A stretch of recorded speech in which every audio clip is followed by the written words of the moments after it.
Welcome to Flowers and Tea, where the ladies lead the conversation on politics, pot, and policy. Happy New Year. We are entered in finally 2026. Yeah, baby. Yeah. And listen, we are in the thick of our season. We are at Blue Violet Dispensary right in Hoboken, women owned, as all of our other spaces are. And I mean, how's everybody feeling?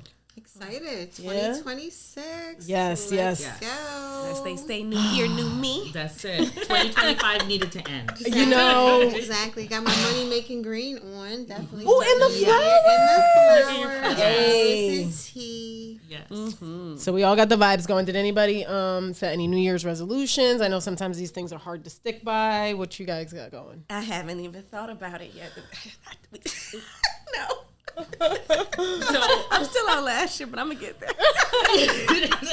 I'm on my last year's list. Listen, this I'm spring coming. is technically the new year when things were fresh, so you could make up for then. Exactly. Yeah, so that's the real new year. March. Exactly. Yeah, I'll be ready by You got time. So yes, my resolution for this year is to do less.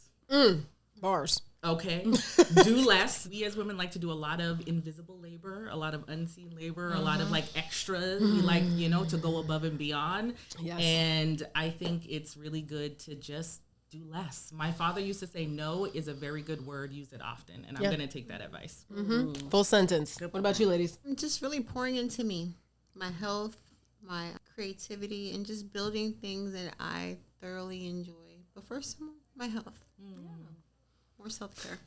I do not make resolutions. I prefer to be glass half full all the time, living in reality. I'm not going to pretend that I'm going to lose weight or stop swearing. So, fuck it. Fair. Well, I think one thing about sisterhood, which is great, is that, we could all keep each other accountable, hold each other accountable. And one of the most important things is, we heard from Roz and she talked about that self-care. And it's true. Like, you own Black Booty, you own a brand that is exemplifying wellness and you're not taking care of your own self. Yep. I think we all need to take a page from those books and make sure that in 2026, wellness is our priority, not just our brand. That's it. Right? So now we're starting a new year, and when we talk about the political things that, we got going on, I mean, I think everybody always refers to November, but there's actually June, which is the midterms, right? No? So, already messing it up. See? So that's why we have Gretchen here, who's going to explain our next political lineage that we're going into, because it actually has a lot of impact on election time, right? Correct. Okay, talk to me. So November is the midterm general elections. Okay. You're thinking of the primaries. Yes. So each state will have their primary to decide Yes. who is going to run in November. Right, that part. That's what you're thinking of. Yeah. But no, midterms are huge, especially for Congress and control of pretty much everything. There's such tight margins right now. Basically what happens in midterms is every member of the House runs for re-election. And then the Senate, only a third of senators run every 2 years. On the House side, if you want Democrats to take control of the House, you only need to win 3 seats, or flip 3 seats, we'll say. And then on the Senate side, you would need to flip 4 seats to take over control of the Senate, which is less likely going to happen. Flipping states is tough to do, especially in a number of the folks that are up for re-election are in Trump-friendly states. So the likelihood that the Dems will take the Senate is not big. But if Americans are on this push of affordability, don't think the Republicans have, come to the table with what they're looking for, I think Trump and a lot of folks are going to have a lot to answer for. I think that's why we've seen people all of a sudden now are willing to vote for the Epstein files, because people are clamoring for it. And, they can talk about the economy and the stock market being great and all that, but that's not resonating when you're talking about your energy bills and when it's $8 to buy a dozen eggs or something. I mean, it's ridiculous. Right. I mean, I love me some Kerrygold butter that I bake with, which is some Irish butter. Talk about the Kerrygold. Real butter. It's the only butter. Yes, I do. Butter. Yes, It's like, what do. did Ireland do to Trump? I mean, the tariffs that must be on this butter, because it has doubled in cost. Yeah. It does not make me happy. With the holiday season, I go through pounds and pounds and pounds of butter.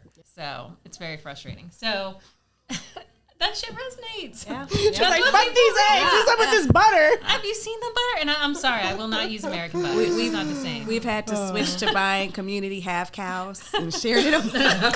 Come on, one person buy a half cow. We all come in and say, "Let me get a couple of pieces of meat." It's a community buy. It's a community. It's a collective. Absolutely. And the dollar store is no longer the dollar store. I mean, it is like $1.99, $5, at least. $10 items. Yeah. Like wrapping paper, we were throwing it in the bag this year. Definitely just trying to save costs. So, I mean, if we're looking at kitchen table items, I think affordability is going to be a resounding message in 2026. And as an independent, I'm just unhappy with both sides that they don't get these economics, that Americans are not happy. Yeah. And again, this $2,000 checks are coming. So looking forward to that. What a relief that'll be for me. Yeah, they're coming. And many other citizens. 2000 is going to do wonders. Midterms are very important. People should care about them. And a lot of times people forget about them because it's not a presidential year. And so they don't go to the polls. But then when you got folks like Wanda who are running, you want to get people who care about this industry into seats of power. And someone who's actually been in the industry, I think will make a world of difference. Yeah, so agreed.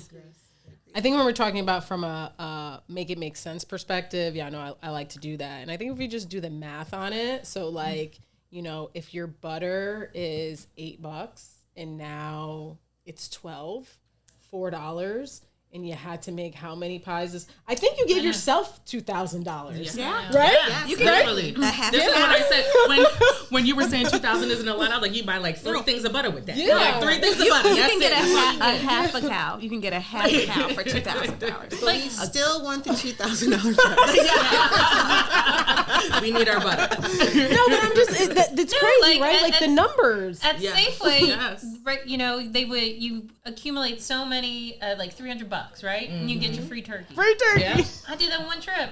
I don't. Yeah, right. Did you get a free Before turkey? It would take me. Yeah, I got She my got free turkey. 10 Most important.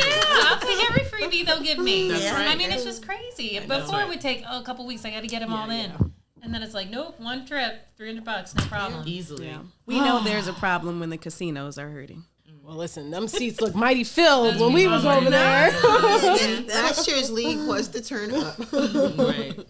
Well, it definitely has a lot of implications, and I really want folks to understand, what it means, because I think we just look at election time, which is like the more prominent one that we all know about, right. But no one is following just politics year over year. Like, it's not just every 4 years; it's really year over year, and the things that happen in the midterm time period is going to affect what we're doing in the future. Well, and in theory, I mean, if you wanted to get real into it, so like, pretend this ain't gonna happen, but pretend the Dems took the House and the Senate. Okay.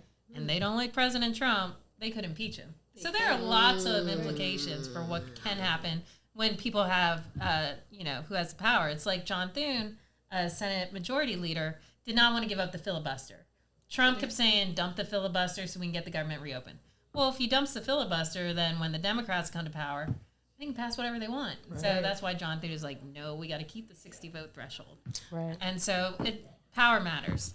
That's the biggest thing in Washington. Right. Yes. I just wanted to add, like, this is one of the things I tell folks a lot, especially, folks who don't want to vote in like the presidential election, which I get for all of the different reasons, right? Electoral, all votes and all that. But these elections where you get the Senate, the House, and your local elections are what matters. Yes. These are the individuals who actually impact your day to day. So like, if you're not participating in that, then I don't know what to tell you. You are not participating in this process at all. I have a feeling that we're going to see quite a bit of young people come out, more people come out in general for these elections, just because we're feeling it. Usually during election time, they're talking about big issues that don't seem to touch everyone's pockets and heart. It just seems like this general thought. But now that I think across the board, people are feeling the effects of these choices and the votes that they've made. So I do think we're going to see a huge turnout. Well, and frankly, and I hate to be the negative Nancy here, but if you don't show up to vote, don't bitch at me. I don't want to hear. Yeah. Yep. Fair. You need to show up and do your civic duty and have a voice and make sure it's heard. Because it's just ridiculous. I'm so sick of when you see, they say the poll numbers afterwards. Right. And it's like less than half the world showed up to vote. And it's like, all right, well, that's why our lawmakers suck. because nobody is showing up to say do better. We want That's better. right. Yeah. In our great state of New Jersey, it's a pivotal couple months. We're getting ready for our budget address. And as we get ready for our budget address, our newly elected governor is going to have to make some very tough decisions. We're facing a budget deficit right here in our great state. So we need to make sure as advocates that our voices are heard about the programs that we want saved, some that we might be able to compromise on. But again, people are going to be making those hard economic table decisions, those kitchen table decisions. So it's important for us to make sure that cannabis is at the center of those policy conversations, to make sure that we're not going to be a budget gap for, the public fund, and that the monies that are dedicated to cannabis policies really get to the cannabis community. So, it's going to be a critical Q1, and we're very much rooting for our newly elected governor, but also making sure that we're going to hold our legislator and executors to the task of making sure they do right by the citizens of this great state. Well, you and I have talked about how accountability and transparency and corruption seem to be some of the biggest issues. What do we need to tell the constituents right now, right, as women that they trust? It's a new year. You just said the budget meeting. Like, we don't even need to go to midterms. Like, what do people need to do to make these politicians feel like, oh, the people are mobilized. That's right. They're activated. Like, we need to really do what we got to do. Show up to your school board meeting. That's it. Show up to your county freeholders meeting. Show up to your county administrator meeting. Show up when they hold surveys. Make sure you're saying, hey, I want to make sure that individuals who can't afford food have a free place to go. So I don't want the South Jersey Food Bank cut. I want to make sure that individuals who need public transportation, that we're really going to be fixing New Jersey Transit. Yeah. Right. We need to put people who have research, science. We need to do tremendous things here in our state. And it's going to take all of us collaboratively to do it by showing up, being engaged. Yeah. Everyone doesn't have to have the solution, but you have to be a part of getting the resolution. Yeah, right? And if not, like Cardi B say, get out the way. Please. Get engaged. Well, there is definitely somebody that I know that we want right in our way and right next to us, because to your point about academia and research, and again, another layer of nuance in this industry, but that is critical to our progress, that is critical to get policymakers on board. And that is everything that happens from research to education. So we are going to sit with Miss Dr. Tamiah Brevard-Rodriguez, my incredible and lovely wife, who has had her own journey as a mother with cannabis, but also as an administrator in our great state's incredible Rutgers University. Please welcome. We are here with Dr. Tamiah Brevard-Rodriguez. Welcome. Thank you. Hey, girl, hey. It's also my wife. So I am Dr. Brevard-Rodriguez. I am an administrator in higher education. I am here representing my own thoughts and my research about beauty performity, which is how we put ourselves together to navigate spaces. And I'm very happy to be here today because even though my study was focusing on Black women and how they were navigating predominantly white institutions, beauty performing is something that we have all been ingrained to do. We're all in a wash and repeat cycle, even as women. So I look at my undergraduates and then I say, like, I'm preparing you for the real world that you're going to have to go do this. So I'm happy to be here on Flowers and Tea, representing myself and my thoughts about this cannabis industry. Yeah, so I mean, Welcome. Yeah, yes. And please tell me how you feel about it, because as an outsider looking in, obviously you've had your own experience. What's your thoughts? This is the Wild Wild West for me. I come from a world, like I said, from academia where everything moves very slow. And it is very policy driven. And even though I feel like cannabis is policy driven, it is rapidly moving and shifting based off state to state, municipality, and just being with my wife and just walking alongside of her, she has taken me to plenty of places. Like we went to California, I've been to Colorado with her, so I've been in all these spaces with her and learned with her how each state or how each operator were trying to deal with the ups and downs of their, of their particular location. And it's crazy to me. So I just applaud all of you for the space that you're in and how you continue to keep trying to navigate it with all the information that comes to you.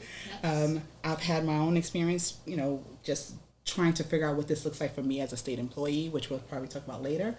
But it is very, very challenging in many different ways. And I feel like what I've learned from it is like if you just don't have a whole lot of money, that you really have to go through all of the trials and tribulations of this. And I don't think that anyone got into this industry as much as they love the plant and respect the plant and its healing properties, thought that they would go through the things that they're going through to be able to help so many people. So I think that's the part that's like, why would someone why would someone sign up for this? I said, why would you sign up for that if they was going to do that? We're using cannabis for a whole nother reason now. Stress management is real. Yeah. It is. No, this is for my stress management that I signed up for. Yes. Well, I have a question for you. So, approaching cannabis from another lens, though, you've seen it kind of from the operator side, and you know what Eliza's gone through opening her shop, but you've also seen it as a caregiver, former military wife. Your wife has PTSD, been through a lot, injuries and such, coming back from overseas, and actually turned to cannabis to help her. What did you think when she says, "All right, now no more drugs. I want to use cannabis to get better"? If you heard Eliza before, she's very communicative, so she told you her story plenty of times, so I'll just repeat it here. I was the person who said, you need to get some weed, girl. Because I had already been with her through another injury early in our career, and I watched how she used cannabis to heal her through that process. So when she came back with this, you know, I won't say with this most recent injury, but with the injury she had in 2021, it was like, yeah, we can't do this in the manner that the VA is asking you to do. You need something that is going to allow you to release that stress and be able to still function, right? And you take the pills, you kind of like, you know, she was kind of like discombobulated and like a little silly, and I'm like, you need something that you can still be yourself. And you only stop smoking because you joined the military. So it's something now we don't even have to worry about anymore. And I think it would be better for you to get back on that journey.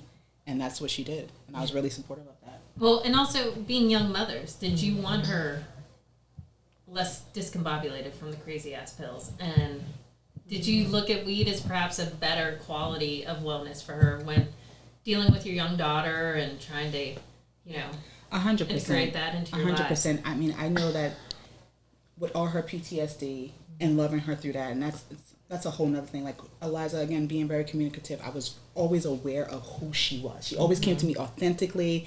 This is my story. This is what I've been through. So I embraced her with her trauma, her previous trauma.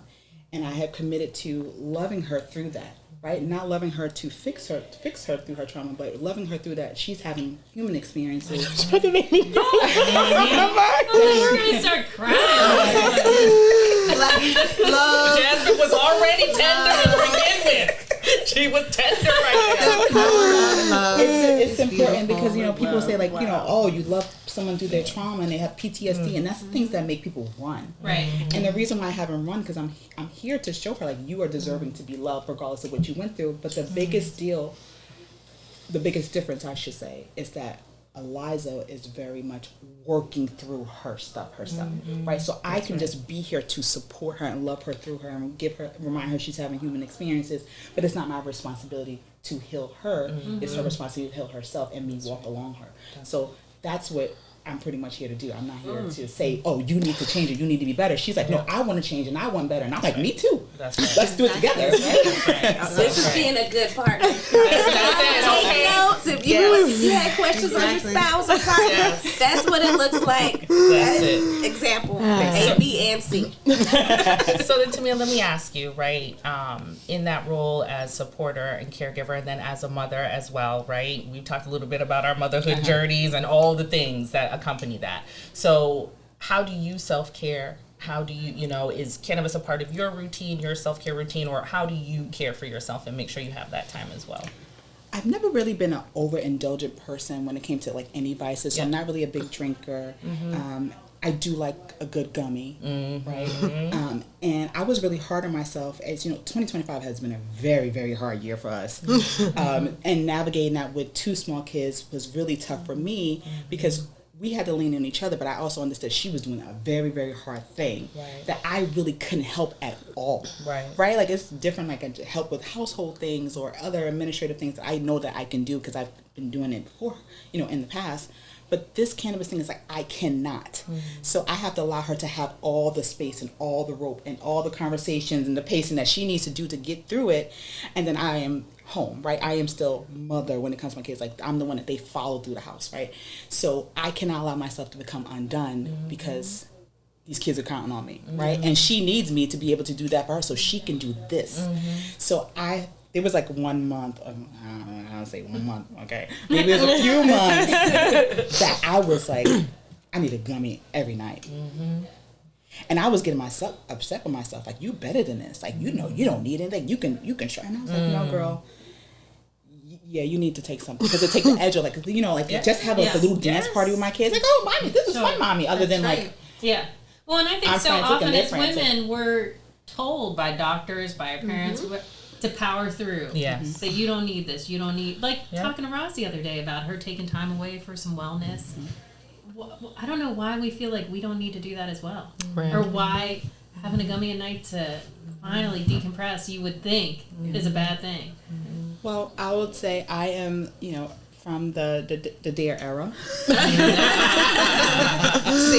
love that age from the DARE era. You know, this is your brain on drugs. And how it has created these barriers for children who are now adults trying to navigate this space and what it looks like to be a cannabis user. So I appreciate being in this space with all of you, especially in a feminine space. And when I talk about my research about beauty performing, this is very much that, right? You are feminizing, stylizing, romanticizing cannabis for people who have maybe this thought about it being for stoners or the future menaces of the world, right? Because we come from the DARE and it's like, it's the gateway drug, right? So we are here, you know, as we are in our greatness saying like, no, it's this thing.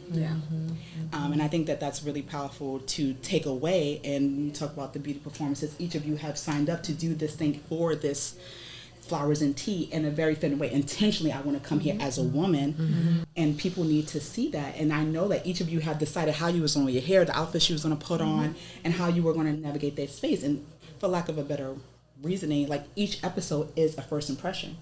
So if you have one off day and you're here and you're having an off day, it will change the whole shift of how people see this project. And it's not fair, right? You should be like, I'm being human. I'm having a human experience. I had a bad day and I had to show up to work, right? I had to show up to this project that I signed up to do. And someone's like, oh, see, I knew it was something with those women. You're right? Because now they tried to fool me and make me feel like it was pretty and it was nice and they had the flowers, but look at them, they have bad attitudes, right? You know? And opinions. Right?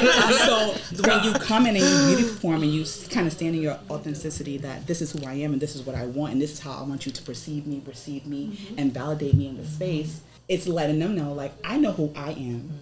And I know what you're doing. I know how you view me, but I'm going to do it the way I want to do it. Oh, I love that. I love that. I love all the canna moms in the room.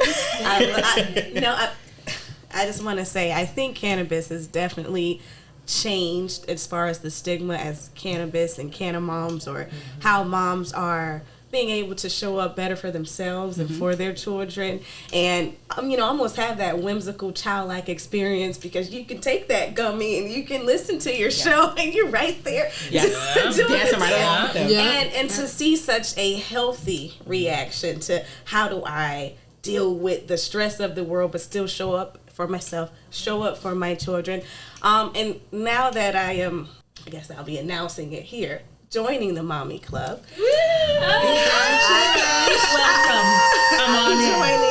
Welcome to the team. I found out the day we opened our store back in November 11/11. While we were opening, I was at the doctor's. I'm like, something is going on, and I was shooting doubles.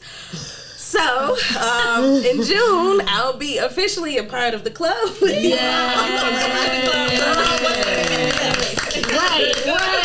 You are mine right now. I'm feeling it. But I wish you so much love. I had beautiful pregnancies. I had a really great partner that walked alongside me, allowed me to tell her all the crazy things that I wanted to do about, baths, births, and all kinds of things. So I wish you especially because you're in this industry, so much peace and so much health, because I know that there's just things constantly coming at you, right? So you have to put that somewhere, because you're growing with babies. Like, you got to take care of that first. And the stress will be there. It's going to be there when you finish. It's going to become compounded stress when your baby get here. And you're going to have to find a way to navigate it. So Tamiah, your research hat, that analytical, data-driven, looking at deliverables and outcomes, how has that really shaped you as a woman, and how do you incorporate that into your motherhood, and, making sure that we're looking at facts in a non-fact driven society, and how research is so important, especially in cannabis? Research is so important, and this is what I train my students year after year. Research is meant to be shared, right? It's meant to be received by the public, whoever your audience may be. It needs to be outward, right? Because it's an output that needs to be processed and analyzed and compared. It's also part of evolution and revolution, depending on the topic. And if we're talking about cannabis, we want to be revolutionized. We want you to have data. And I'm a qualitative researcher, so yes, I appreciate the quant. The qualitative was just the numbers where they just surveying people, but you need to have the voices behind it. And you see some of that when they talk about like the cancer patients or chronically ill people and how it helped them through their pain. But if you don't have that to talk to the average everyday person who is dealing with anxiety, depression, anything that's like not life-threatening, how do you know that this thing is not working for people? So I feel like they need to have this avenue where they're asking people, how do you use cannabis and why? And it needs to be something like the audience is broad, right? Everyone needs to take this information. And especially when you're talking about politics, how can you have policies without the data? Right. And the beauty about You'd be surprised about to say. wow, and that's not fair, because when you're in academia, it's a vigor, right? They say like it is this particular like checks and balances, quality assurance. Like it needs to look like this thing. It's actually a disservice to research to not talk about prior research, right? So as a researcher, we have gone through and we said, I said this thing, and they would say, no, it doesn't matter. Said it before you. That's right. And go find them, right? And it doesn't matter if those people said it in the same scope as you. You have to acknowledge what was previously said, and also you need to acknowledge where yours is the difference. So whether somebody's challenging you, or so it's like, cannabis has been legal in New Jersey medicinally since 2016. And research said ... In 2025, I'm saying ... and this is different. You have to say that. So when we talk about research, and I see all the time when it comes about politics, I did do my research. I'm like, no, you did Facebook research, and that's not research. Random Google search. Facebook research. Not Facebook research. Say it for the people in the back. You need to have peer-reviewed journals that are keeping to the rigor of the status quo for research particularly. High impact journals. Well, and I think people need that. to also realize, I used to, when I got into this business, I worked for New Frontier Data. All we did was data, and research. And people were like, at first they weren't believing what we had to say because our numbers were changing. And I'm like, yeah, because we're getting more data. That's right. That's how we get more data points. Things are going to change. If you're spitting out stuff and your research is never changing, then something's wrong with what you're doing. Yeah. And it just blew my mind in the beginning of this industry, back 2014, that they're like, data, I don't know about this. No, you need to. And I'm like, oh, you guys are killing me. Yeah. You need something to compare it to. That's right. You need something to analyze. You need something, like I said, to revolutionize and evolve the topic. If you don't do that without the research, you cannot create policies that work. Right. I was going to say, and so speaking of research, speaking of the scientific backing, and then you now consuming later on in life, what would you say your experiences now that you are a part of the cannabis community and that you have the science and research background? I was, again, like just reflecting off that, like DARE, they just told you that drugs was bad and cannabis was the gateway drug. It didn't tell you how it was helping people or how it could help people. So because I'm now having that experience, where I know that it's helping me. There's one particular gummy that she knows that I love, that it makes me smarter. Like, my brain is rapid fast. I can do puzzles, like I can do math in my head, I can do discounts, like, and people need to know that this thing can help you. And I didn't know anything about the cannabinoid system. Endocannabinoid system. Endocannabinoid system. I didn't know anything about that. I didn't know how it was connecting. Like, we have these things and it's tied to this plant, and it's actually intended. Like, when you hear the names side by side, you're like, oh, this was intended for our use. You know, that this was not supposed to be out there and like this random thing. It was supposed to be something that we consume. Like, it's almost like you take a bath and you smoke a joint. Like, you know, and that's why calling it its botanical name is a scientific name. It's very important. Cannabis, cannabinoids, endocannabinoid system. It connects it, but marijuana and hemp kind of we lose it. And just coming from the research world again, like, I know at my institution they're doing research on this thing. I mean, they're trying to figure out how it's helping people, how it's not helping people. They're also trying to figure out, you know, how it's impacting our entire ecosystem. How is it helping the soil? How is it impacting us as people psychologically? You know, they're feeding all kinds of mice and rabbits, all kinds of stuff to say, like, is it helping, right? And they're creating this data, but they have to do it inconspicuously because of the stigma. Even for a big research institution, right? They have to be mindful of how much they can buy, right? And I feel like they can probably buy a whole bunch of cocaine before they can buy a whole bunch of cannabis, because it's it's true. They do research on rats and stuff. Yeah, that's not foreign. So it's something that we really need to take more seriously, and we need the research, and we need the qualitative research that tells the anecdotes about why people do this thing and why it helps people. What do you feel like the qualitative aspect? Because I think when we talk about the science and we enter in the endocannabinoid system, all of that, everybody goes to quantitative, and it's really important. But again, the data needs to explain a story, and the story has to be justified by understanding the experience, the lived experience of people. Why do you think qualitative could make the difference? Well, I'll say this. In higher ed, we consider everything an institution. These regulatory boards are institutions. They're trying to govern what you say, what you do, and how you do it, and how you make your money about doing it, right? And what you're going to give to them. So these institutions need to do a mixed methods research. Where they put it out, where they're getting the quantitative, right? So they're getting the surveys that give them the quick data, the numbers they can run. But they need the qualitative, because each one of us at this table have our own narrative about how we were brought to the plant. That is of value.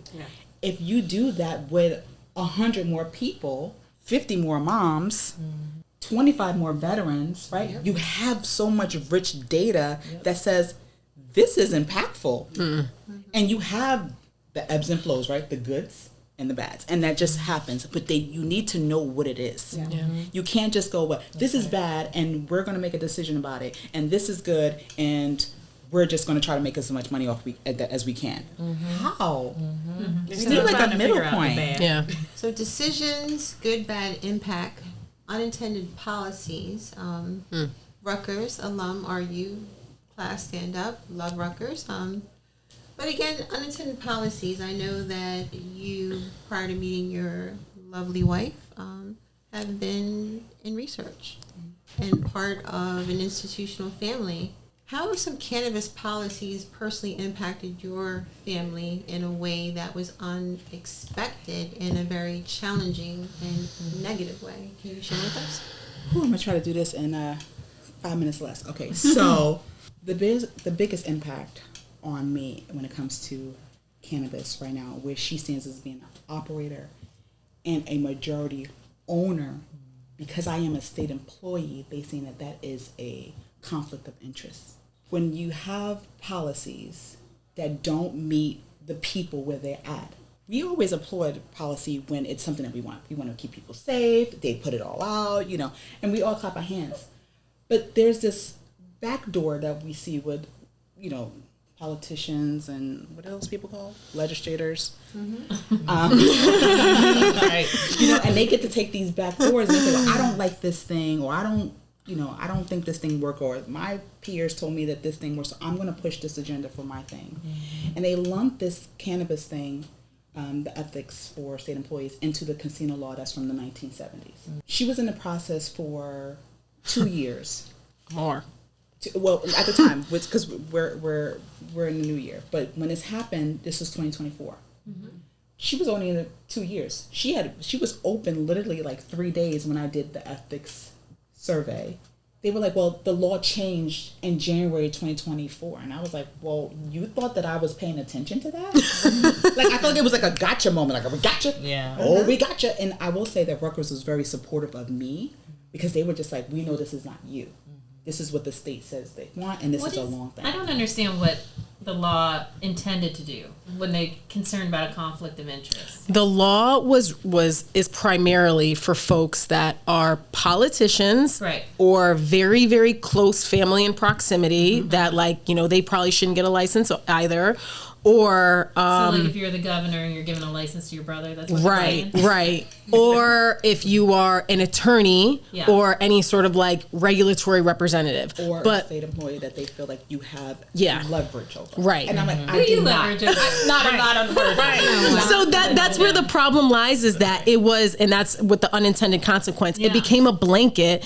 People at Rutgers University were state employees. There's many schools that are not considered state schools, but just because it's a land use, it's considered a land use school, she's considered a state employee. One, average folks don't just check to see which new legislation is coming out, right? They don't just know about them. And second of all, why would anyone think that someone who works at a university, which when we go back to the nuance, the research is a part of this, so that shouldn't even be considered a conflict. That's right. And furthermore, again, going back to the state employee thing, they have not analyzed every single. It sucks to say that it needs to be piecemeal, but it kind of does, because what is every single agency really? Does everything that everybody does gonna roll over and be a conflict? Like, come on, let's be real.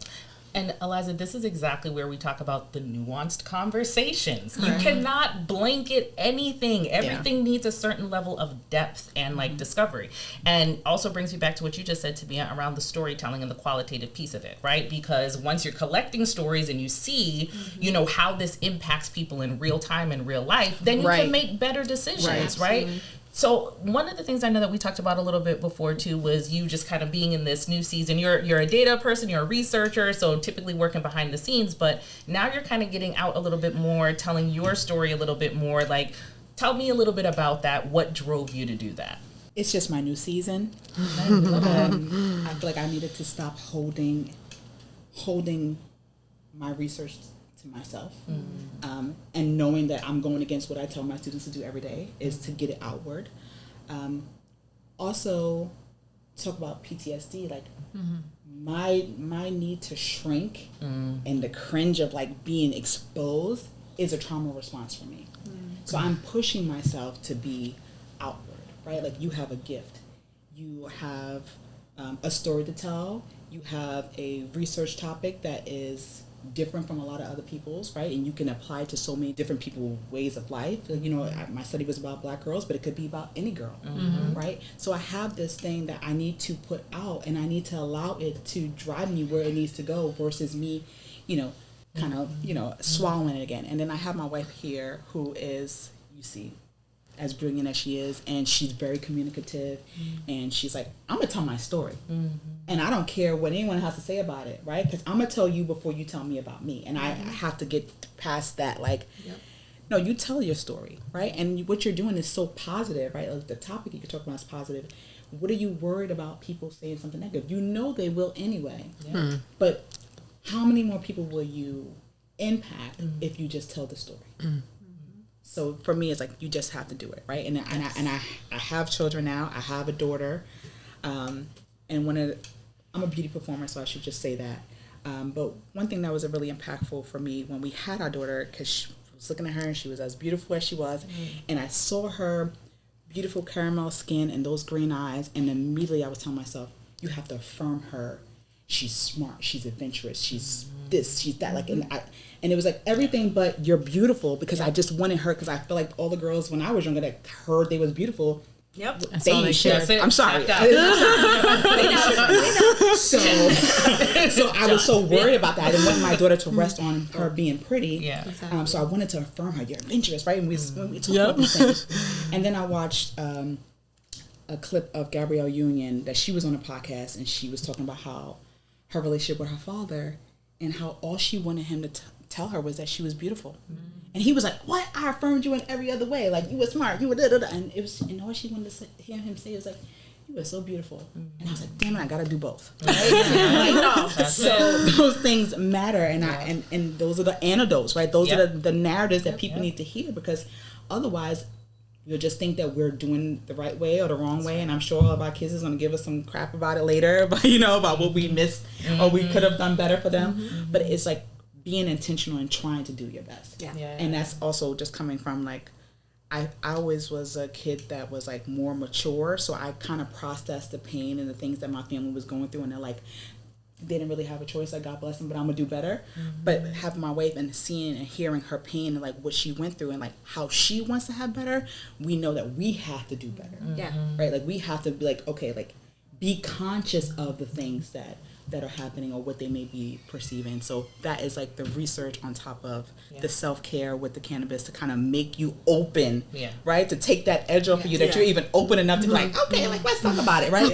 So it's all relative and it's all important, and it's all about like me speaking up and giving my daughter the voice, because I don't want her to shrink herself. And I don't think she will, because she has, a Mima that's going to be like, no, we're not playing no games. Right. But she also needs to hear from me too.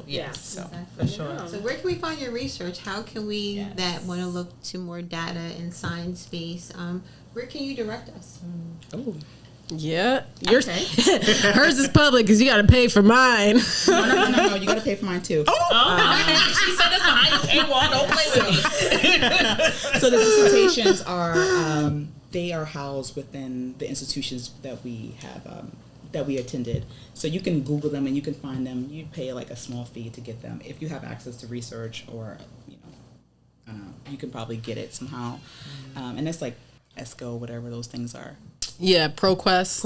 Yep. Available on ProQuest. So you can find it. But I do have a new Instagram page that I will be breaking down my research. Wonderful. And it is Dr.Beauty _edu. Oh, wonderful. We're all going to be tuning in, because I'm definitely going to be checking out your database of beauty tips. Yes. Yeah, and listen, I think thank you for coming on, of course, and for giving that lens, because I had shared before about my own research, and I think there's been traditional pathways that maybe we've all seen in the careers that we've had or the ones that came before, and it's like there's like this pathway of how you do it, right? Like if you're a researcher, you have to go to conferences and you have to publish and you have to. And when I thought about this season, it's November. For me, this was like really full circle, because I did my study, and then right after my study was done, I had shared with you ladies that it was about women that were at the top of their field, right? And obviously I couldn't even do that study in cannabis if I wanted to, but with that, it was like, how many, where are you going to put it out at? Where is it going to be seen? And this right here is a different avenue of being able to show women's leadership, right? My research is in women's leadership. So after I graduated, then we had the run with Kamala, and I was like, oh my God, my research study is exactly what happened here.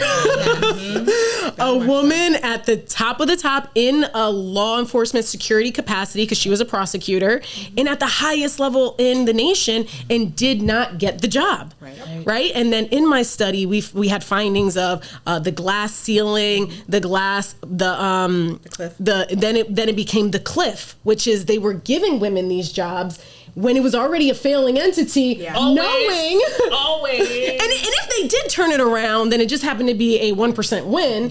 But it was already set up for failure. That's right. So for me, when I knew that, I saw the direction we were going in, I was like, this research needs to be out there, but I don't want to do that traditional pathway. So I commend you for, again, breaking the stigma, but we're like breaking the concepts, breaking the notions, like breaking the pathway that the gatekeepers before us said, you have to do this, and if you don't do it this way, then you won't get there. It's like, no, this is our research. I am showing what women's leadership is, and I'm going to portray the findings of my leadership, of my study, beyond just what I wrote. So thank you for that. It's a great impact this way. Yeah. Yeah. Thank you. I appreciate you ladies having me. No, It's been such a blessing. You're allowing me to share my voice and get my research out there, and also share space with you about cannabis. And it's been a beautiful experience. Thank you. Thank Thank you for joining us. Yes, yes. And shout out to the moms. All the moms. And the moms to be. And our allies. No children. And our single allies. Well, listen, for next time, tune in. This is Flowers and Tea. Like, comment, subscribe, do all the things.